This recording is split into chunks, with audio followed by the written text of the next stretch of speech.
وفتح التحقيق ده كان لازم يحصل لان هو كده اتهم لجنه تعاقدات بالنادي الاهلي وعلى راسهم امير توفيق بالسمسره او ما شابه.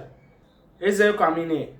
امبارح شفنا تصريحات خطيره جدا للاعب احمد القندوسي لاعب النادي الاهلي المعار لنادي سيراميكا كليوباترا اللي عمل زلزال في الوسط الرياضي مش في مصر بس ده بل في الوطن العربي. ايه اللي قاله بقى اللاعب احمد القندوسي في برنامج الاعلامي ابراهيم عبد الجواد؟ الراجل قال لك ان صفقه زين الدين بالعيد كانت خلاص شبه تمت. طب ايه اللي حصل خلى الصفقه تفشل؟ قال لك ان الصفقه فشلت بسبب الوكلاء.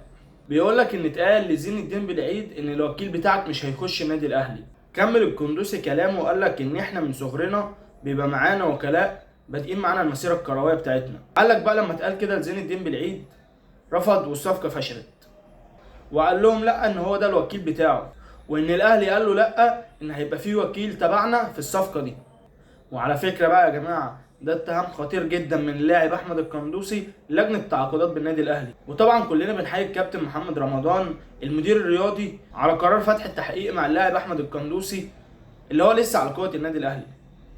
وفتح التحقيق ده كان لازم يحصل لان هو كده اتهم لجنه التعاقدات بالنادي الاهلي وعلى راسهم امير توفيق بالسمسره او ما شابه. كمان في مجموعه من الناس طلعت تقول لك ايه؟ ان القندوسي قال الكلام ده عشان يبرأ نفسه. طب يبرأ نفسه من ايه؟